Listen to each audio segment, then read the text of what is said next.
Are you tired of working hard and yet struggling to achieve financial success? Do you feel like no matter how intelligent you are, your bank account just doesn't reflect it? Well, it turns out that financial success has less to do with intelligence and more to do with your money habits.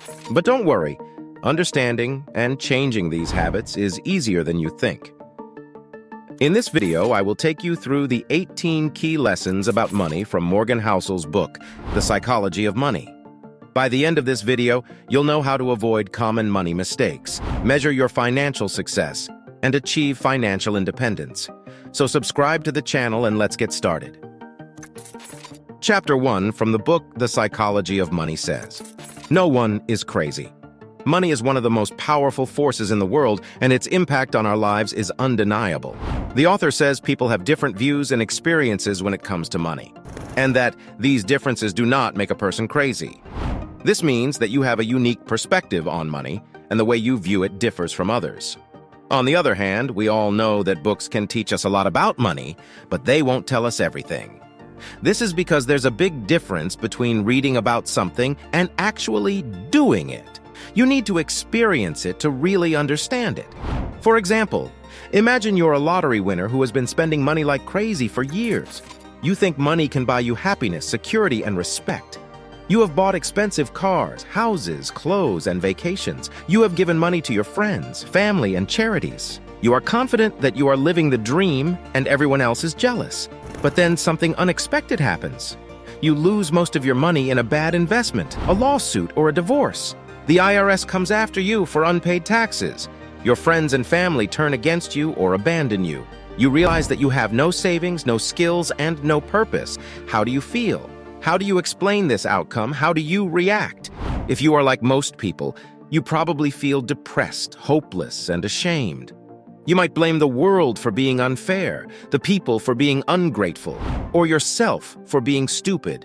You might spiral into addiction or developing thoughts that put your life in danger. Or you might try to start over and rebuild your life from scratch. But what if there is another way to look at this situation? What if you could acknowledge that your view of money was not crazy, but simply different from others? What if you could understand that other people had different experiences, beliefs, and biases that influenced their perception of money? What if you could respect their choices, even if you disagreed with them? This lesson can help us become more open-minded, empathetic, and humble when it comes to money. It can also help us avoid costly mistakes, such as spending more than we earn, ignoring the risks, or being overconfident. By recognizing that no one's crazy, we can learn from others' perspectives and improve our own. Remember, it is not what happens to you, but how you handle it. So always try to stay positive and let go of all the bad feelings. Be confident, strong, and take care of all the tasks that need to be done. Success will follow as a result of your positive attitude. The next topic on 18 lessons from The Psychology of Money. Talk about luck and risk. The author says that luck and risk are siblings that both have a profound impact on people's financial journeys. He uses the examples of Bill Gates, who was lucky to have access to a computer at a young age. There has been a lot of talk about luck and how much of it plays a role in success. Some say that luck is all we have, while others argue that hard work is the key to success. The real difference between these two sides is the way they define luck. Now imagine you could ask some of the most famous and successful entrepreneurs in the world how they made it to the top. What do you think they would say? Would they talk about their hard work, their sacrifices, their humble beginnings in a car garage, and so on? Of course they would. And I'm not saying they didn't work hard to achieve their dreams. But what I'm saying is that there is something else that they often forget to mention: the people who helped them along the way.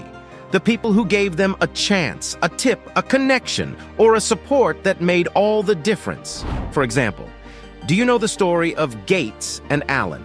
Bill Gates and Paul Allen were friends who shared a passion for computers. They met at a private school in Seattle, where they had access to a computer lab that few other schools had at the time. They spent hours learning how to program and creating software for fun. They were lucky to have this opportunity, which gave them an edge over other programmers in the 1970s. They also had a vision for the future of personal computing, which led them to start Microsoft together. However, Luck and risk also played a role in their partnership and friendship. Gates was lucky to have parents who supported his decision to drop out of Harvard and pursue his business. Allen was unlucky to be diagnosed with cancer in 1982, which forced him to leave Microsoft. Gates was also more ambitious and ruthless than Allen, which created tension between them. Gates wanted to dominate the software market and was willing to take risks to achieve his goals. Allen wanted to explore other interests and was more cautious about his investments. Their different personalities and priorities eventually drove them apart. Luck and risk influenced both Gates and Allen's financial success and personal happiness. Gates became one of the richest people in the world, but also faced legal battles and public criticism for his business practices. Allen recovered from cancer and became a billionaire, but also struggled with addiction and loneliness. Both men had their share of ups and downs, which were not entirely due to their own choices or abilities in business. By the way, if you're enjoying the video so far and want me to create more topics like this, comment the word video so I know. Moving on to the next subject, 18 lessons about money. From the book The Psychology of Money says, never enough.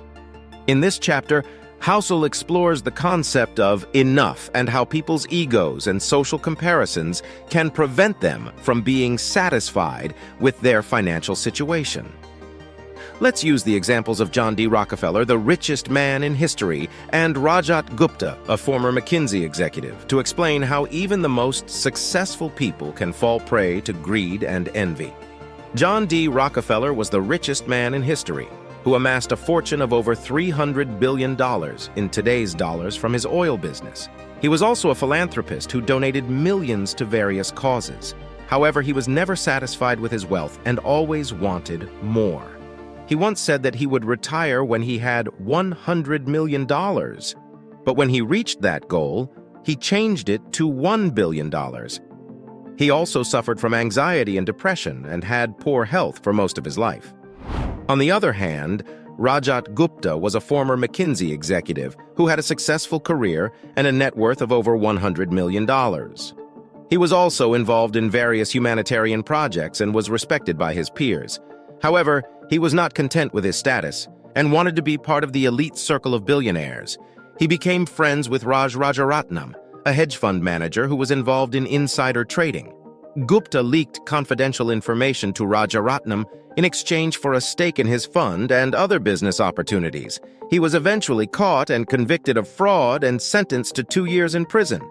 He also lost his reputation and his fortune. Have you ever wondered how much money you need to be happy? You might think that the more money you have, the happier you will be. But that's not always true. Sometimes having more money can make you want even more money, and you end up feeling unhappy and stressed. This is because you start comparing yourself to other people who have more than you, and you feel like you are not good enough. You also start spending money on things that don't really make you happy, but only make you look good in front of others. This is what happened to some very rich and famous people, like Rockefeller and Gupta, who were never satisfied with their wealth and ended up doing bad things to get more money. They didn't know when to say enough. One way that can help avoid falling into this trap is knowing that having enough is not about how much money you have. It is about how you think about money. We should be grateful for what we have and not let our ego or our social status control our decisions. One should spend money on things that make one happy, not on things that make us look happy. In addition, you should have your own goals and standards and not compare yourself to others. In conclusion, this is the way to be happy with your money. Next comes the confounding compounding one of 18 lessons about money from the psychology of money. This chapter is about the power of compounding, which is the process of earning interest on interest over time. Housel explains how small additions over time can lead to huge outcomes, using examples from nature and history. He uses Warren Buffett as a case study of how long-term investing can yield amazing results. Warren Buffett is one of the richest people in the world because he started investing when he was very young and never stopped. What people don't know is that most of Buffett's fortune was made after he turned 50. He also lived a long time, which gave his money more time to grow. Buffett was smart about choosing good companies to invest in, but he also knew that compounding was his secret weapon. He once said that his life was like a snowball rolling downhill. The longer it rolled, the bigger it got. However, this shows that patience and consistency are key factors for financial success. One should never underestimate the impact of small actions over time, whether positive or negative. Compounding can work for or against us, depending on how we use it. One example can be saving for retirement. If you start saving a small amount of money each month from a young age and invest it in a diversified portfolio, you can benefit from compounding interest and grow your wealth over time. However, if you delay saving or spend more than you earn, you can end up with compounding debt that becomes harder to pay off. Next comes getting wealthy versus staying wealthy. One of 18 lessons about money from the book, The Psychology of Money. The author says that people focus too much on building wealth and ignore the issue of keeping it, which he says requires some combination of frugality and paranoia. He also says that getting wealthy depends on taking risks and being optimistic, while staying wealthy depends on being cautious and pessimistic. Have you ever heard of someone who won the lottery and then went broke? Or someone who inherited a fortune and then squandered it? Or someone who made a lot of money in business and then lost it all in a bad deal? These are examples of people who got wealthy but didn't stay wealthy. They didn't know how to manage their money or protect it from bad luck or bad decisions. They thought that having more money meant having more happiness, but they were wrong. On the other hand, have you ever heard of someone who saved and invested their money wisely and lived comfortably for a long time? Or someone who created a successful company and shared its profits with its employees and customers? Or someone who donated their money to good causes and made a positive impact on the world? These are examples of people who stayed wealthy. They knew how to keep their money and use it for good purposes. They didn't care about showing off or impressing others, but they were happy. People who get wealthy often have different skills to those that stay wealthy. In other words, getting wealthy is about taking chances and being hopeful, while staying wealthy is about being careful and being cautious. A person needs both qualities to succeed financially, but we also need to know when to use them. Therefore, it is important to avoid wasting money on things that don't really make you happy, but only make you look happy. The next lesson about money from The Psychology of Money says, tails you win. In this chapter, Housel defines a tail as a very rare occurrence, again emphasizing the role of luck or chance in finance. Have you ever heard of someone who made a lot of money by doing something that no one else thought was possible or profitable?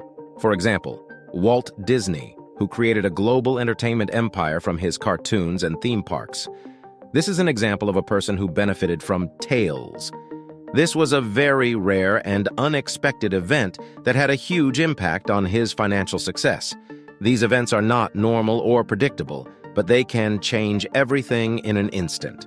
To help you understand how tails work in finance, you must understand that financial outcomes are not fair or balanced, but rather follow a rule where a few things make most of the difference.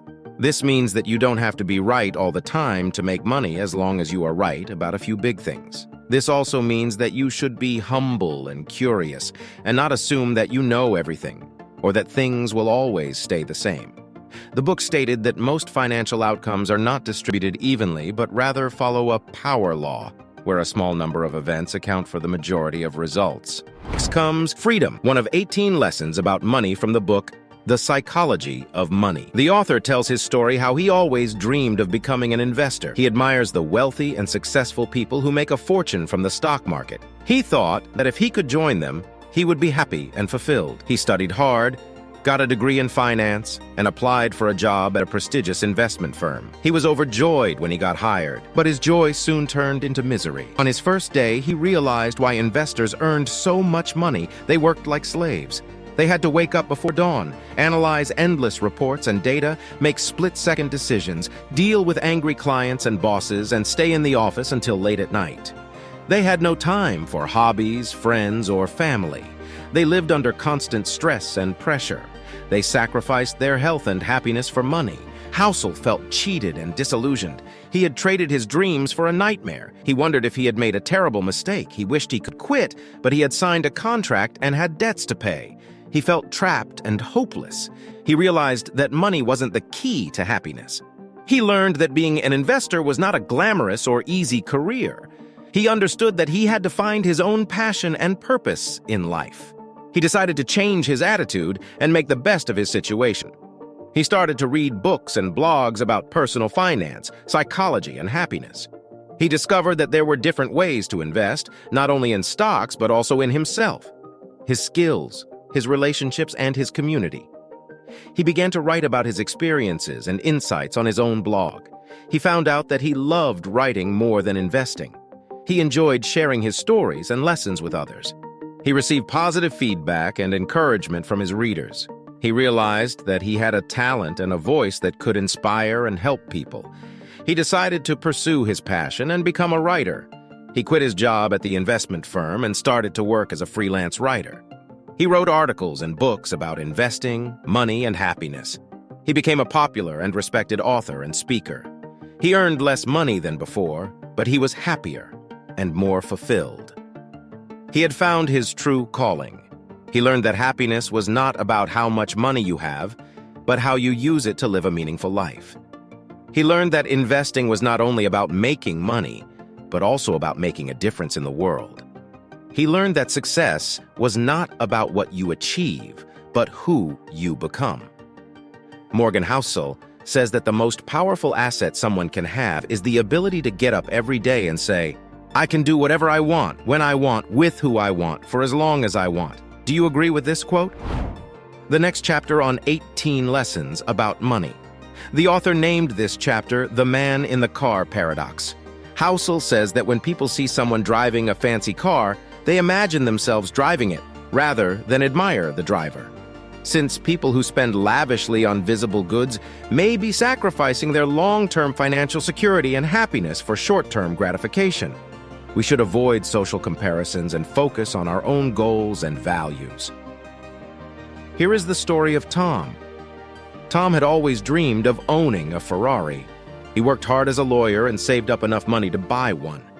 He thought that driving a Ferrari would make him feel successful and respected by his peers and clients. He imagined that people would look at him with admiration and envy as he zoomed past them on the road. However, Tom soon realized that his Ferrari did not bring him the happiness and recognition he expected. Instead of admiring him, most people ignored him or resented him for flaunting his wealth. Some even assumed that he was a jerk or a crook who had cheated his way to riches. Tom also felt stressed about maintaining his expensive car and paying for insurance, repairs, and parking fees. He worried that someone might scratch or steal his precious vehicle. Tom also noticed that his Ferrari did not make him happy. He enjoyed driving it for a while, but soon got used to it and took it for granted. He started to look at other cars and wonder if they were better or faster than his.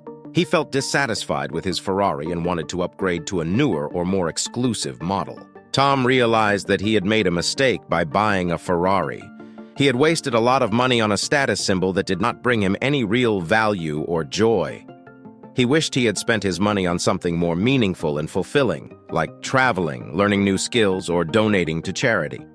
He decided to sell his Ferrari and buy a more practical and affordable car. He also vowed to stop comparing himself to others and focus on his own goals and happiness.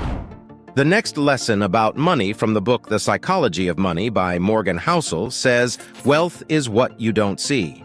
In today's society, where we are constantly bombarded by images and messages of instant gratification, social comparison, and materialism, we live in a culture where we want everything now, and some people are willing to pay any price for it. We are influenced by the media and social media, where we see the glamorous and extravagant lifestyles of the Kardashians, celebrities, and influencers. Some people envy them and want to be like them. Some think that they are happy and successful because they have a lot of things, but we don't see the whole picture. We don't see the hard work, the sacrifices, the struggles, the failures, the risks, and the costs behind their success. We don't see the stress, the anxiety, the depression, the loneliness, and the emptiness behind their happiness. We don't see the lies, the scams, the frauds, and the fakes behind their authenticity. We don't see that some of them are not really wealthy, they are just rich. Some try to imitate their lifestyle by spending more than they earn, by taking loans that they can't repay, by buying things that they don't need or enjoy. They try to fake their wealth by showing off their things to others. They try to fake their happiness by pretending that they are satisfied with their lives. They try to fake their success by lying about their achievements and credentials. But this is a dangerous game. It not only puts their finances in jeopardy, but also their health and life. They end up in debt, in bankruptcy, in legal trouble, or in jail. They end up with health problems, mental problems, addiction problems, or become self-destructive. Additionally, they end up losing their friends, their family, their reputation, or their dignity. In some cases, some of them end up realizing that they were chasing the wrong things for the wrong reasons. They end up realizing that they were not really living. They were just surviving. Here are some questions to reflect on. How do you define wealth and happiness for yourself? What are some of the things that you spend money on that you don't need or enjoy? What are some of the things that you save and invest money for that you do need or enjoy? How do you resist the temptation of buying things that you can't afford or that don't make you happy? How do you avoid comparing yourself to others who may seem rich but are actually poor? How do you balance your present needs and wants with your future goals and dreams? How do you use your money to buy time and options instead of stuff and status? Moving on to the next topic, on 18 Lessons About Money from the Psychology, says, Save money. This chapter is about how saving money is the most important thing you can do to build wealth and happiness. Have you ever wondered how much money you should save? You might think that it depends on how much money you make, or how much money you invest, or how much money you spend. But the author says that there is something else that matters more: how much money you keep. Saving money is the best way to build wealth and security, because saving money is certain and safe, while making money or investing money is uncertain and risky. Additionally, saving money is not just about numbers, but also about attitudes and emotions. On the other hand, saving money is easier if you are humble and confident, and harder if you are proud and insecure. Now, saving money is not about depriving yourself of happiness, but about choosing what makes you happy. For example, let's say you have a friend who likes shopping. She buys a lot of clothes, shoes, accessories, and gadgets every month. She thinks that shopping makes her happy and confident, and that she deserves to treat herself for working hard. She doesn't save much money because she thinks that she doesn't need to, or that she can't afford to. She is trying to make money by spending money and being proud. Now imagine that you have another friend who likes to budget. She tracks her income and expenses every month. She buys only what she needs and occasionally what she wants. She thinks that budgeting makes her happy and confident, and that she respects herself for being responsible. She saves a lot of money because she thinks that she needs to, and that she can afford to. She is trying to keep money by saving money and being humble. The author says that building wealth is not about how much money you earn or how much money you make from your investments, but about how much money you save. The next Lessons About Money from the Psychology of Money says, You and Me. This chapter shows how we compare ourselves to others in money and success. Housel says this is natural but also harmful and wrong, since we use relative measures of wealth and happiness, like income, net worth, or status, not absolute ones, like health, freedom, or relationships. The problem is this can cause envy, unhappiness, and false hopes. The thing is, we compare ourselves to those who are better off than us, not those who are worse off or different from us. To avoid this, one should focus on their own growth and values, not on what others have or do. This chapter challenges us to rethink our definition of success and happiness. It reminds us that money is not the only or the best indicator of how well we are doing in life.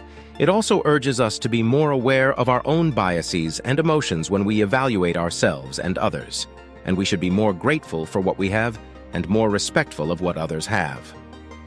Let's use the story of Jim Carrey, the famous actor and comedian, as an example in this chapter.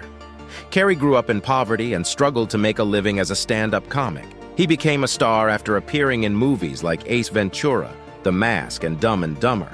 He earned millions of dollars and achieved fame and recognition. However, he also faced personal challenges, such as depression, divorce, and the death of his ex-girlfriend. He realized that money and fame did not bring him happiness or fulfillment. Carrey once said, I think everybody should get rich and famous and do everything they ever dreamed of so they can see that it's not the answer. He started to explore spirituality and art as ways to express himself and find meaning in life. He seems to follow the advice of this chapter by questioning his own assumptions and expectations about success and happiness, and by seeking what matters to him personally, rather than what others value or admire. Next comes a surprise. One of 18 lessons about money from the book The Psychology of Money. This chapter is about how you can never know what will happen with money and investing. The author says that there will always be things that surprise us and shock us. This chapter is inviting us to be humble and cautious when it comes to money and success. In addition, it shows us that we cannot control everything and that one should expect the unexpected. It also encourages us to be resilient and resourceful when facing challenges and setbacks. People should not be too attached to their goals or strategies, but rather be willing to adjust and adapt as circumstances change. One example that makes sense with this chapter is the story of the COVID-19 pandemic, which disrupted the global economy and society in 2020. The pandemic was a surprise event that no one saw coming or prepared for. It caused millions of deaths, infections, lockdowns, job losses, business closures, and market crashes. It also created new opportunities and innovations, such as vaccines, remote work, e-commerce, and digital entertainment. The pandemic tested people's financial plans and resilience, and forced them to adapt to a new reality. It illustrated the importance of having a margin of safety, diversifying one's income sources, and being flexible and adaptable in the face of uncertainty. Next comes Leave Room for Error, one of 18 lessons about money from The Psychology of Money. The author says, "You are not your investments." The concept of separating one's personal identity from their investments is important. This means that you should not let your investment returns define who you are.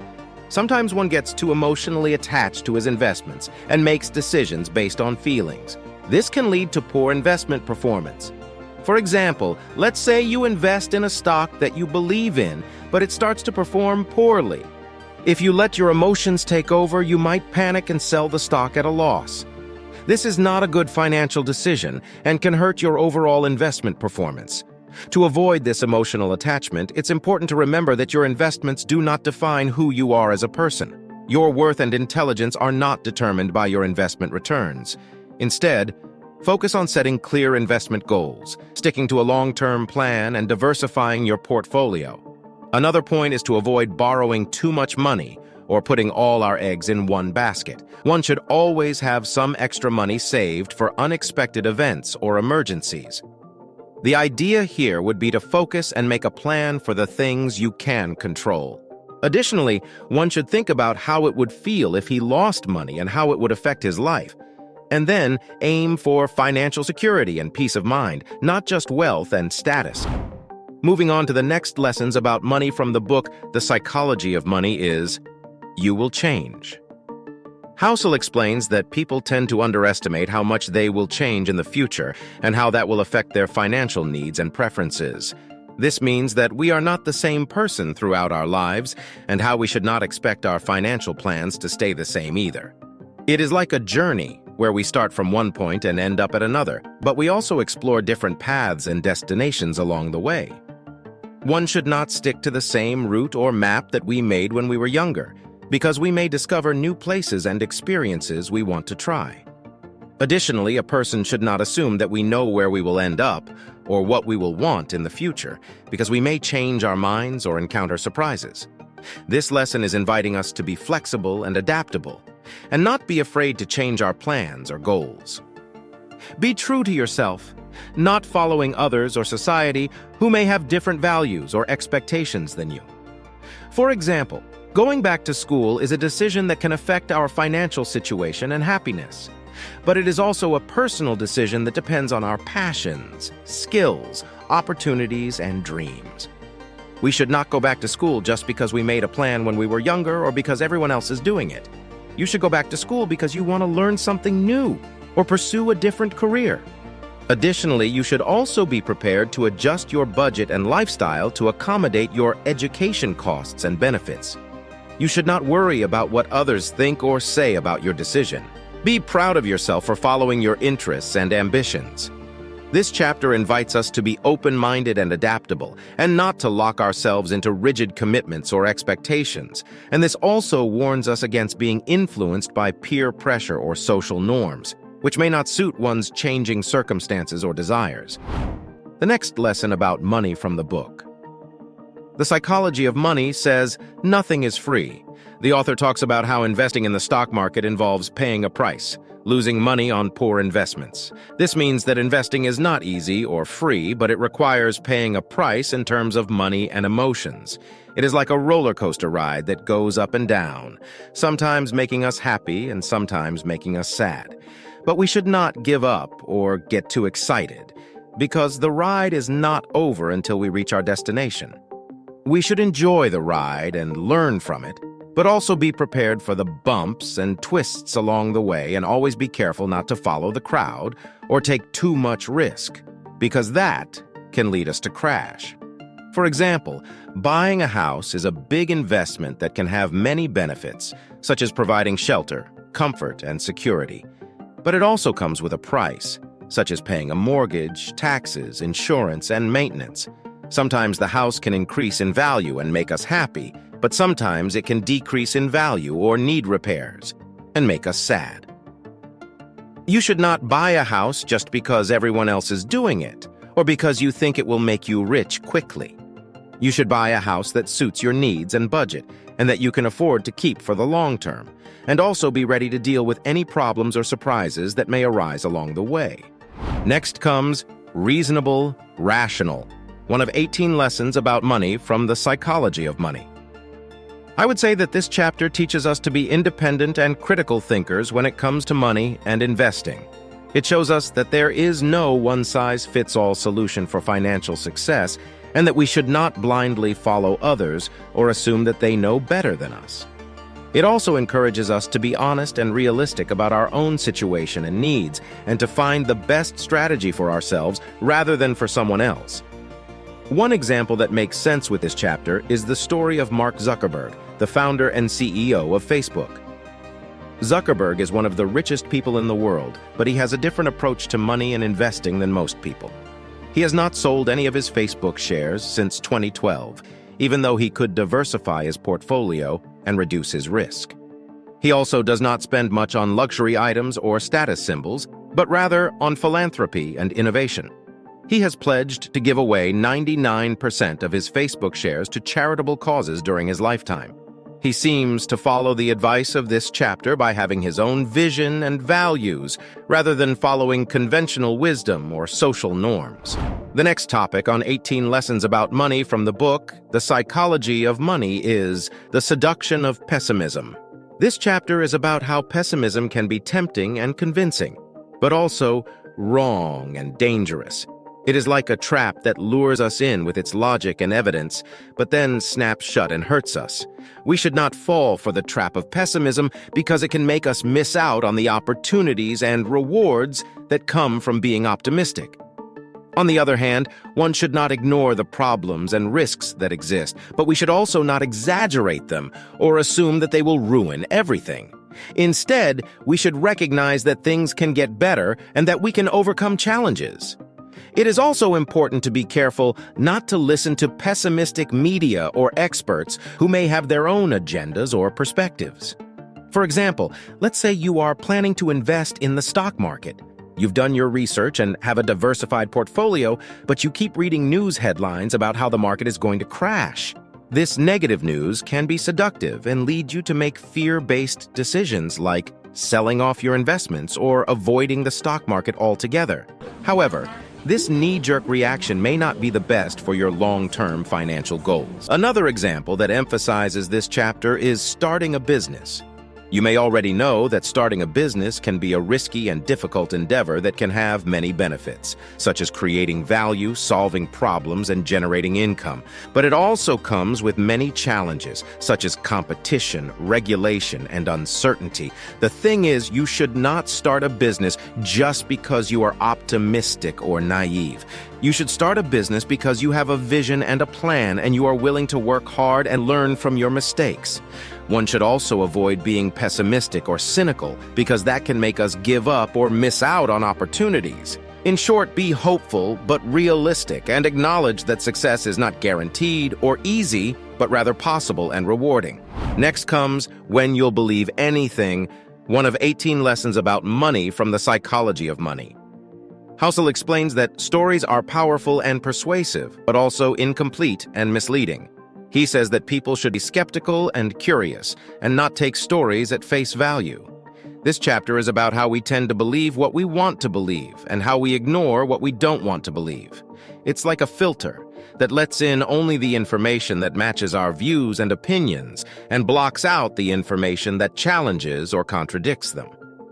One should not rely on the filter of our beliefs because it can make us miss out on the truth and the reality. Do not trust everything you hear or read, but you should also not dismiss everything you don't like or agree with. One should be open-minded and curious and try to understand different sides of the story. In addition, it's also good to be aware of our own biases and motives and not let them cloud our judgment. Be careful not to listen to people who tell us what we want to hear, but who may have their own interests or agendas. For example, choosing a diet is a personal decision that can affect your health and well-being. But it is also a controversial decision that can spark many debates and arguments. Do not choose a diet just because it sounds good or because it is popular or trendy. Choose a diet that is based on scientific evidence and that suits your needs and preferences. One should also be willing to change his diet if he finds out new information or if he experiences negative effects. Never ignore or reject the facts or the feedback that may challenge your diet choices. Avoid people who promote or sell certain diets, who may have their own profits or beliefs in mind. By the way, if you're interested in the book, The Psychology of Money, use my link in the description section and sign up for a 30-day free trial to listen to the audiobook or any other audiobook of your choice for free. With that said, let's move on to another subject. In the book, The Psychology of Money, Morgan Housel reveals how our emotions, biases, experiences, and values shape our financial choices and outcomes. He challenges us to question the common sense and assumptions that often guide our money and investing decisions, showing us that money is more than just numbers and logic. It is also a reflection of our psychology and personality. This amazing book can help you to become more aware of your own mental traps and how to overcome them. Today, I have shared 18 lessons that explain different aspects of the psychology of money, such as, when it comes to money, psychology is more important than math in finance. This means that how we think and feel about money affects how we act with money. And how we act with money determines how much money we have and how satisfied we are with it. However, experience and observation are the best teachers of money. You can learn a lot from the stories and examples of other people who have dealt with similar financial situations as you, and from your own successes and failures. Time is the ultimate measure of financial success. Money is a tool that can help you buy more time for the things that matter most to you. The more control you have over your time, the more successful you will become. Furthermore, I discussed how saving more and spending less is the best way to achieve financial independence. We also see how saving is the difference between our ego and our income, and how spending is the difference between our income and our aspirations. The bigger these differences are, the more we save, and the less we need to work. Humility and adaptability are the best ways to avoid financial mistakes. We should admit that we don't know everything, that we can't predict the future, and that we can't control everything. However, we should be ready to change our mind when new information or circumstances arise, and to learn from our mistakes. Now, if you want to know rules of money you need to master to become rich, I recommend you watch this video next. Do not hesitate to share this video. It may help someone. Subscribe to the channel and share your thoughts on today's video. Thanks for watching, and I'll see you in my next one.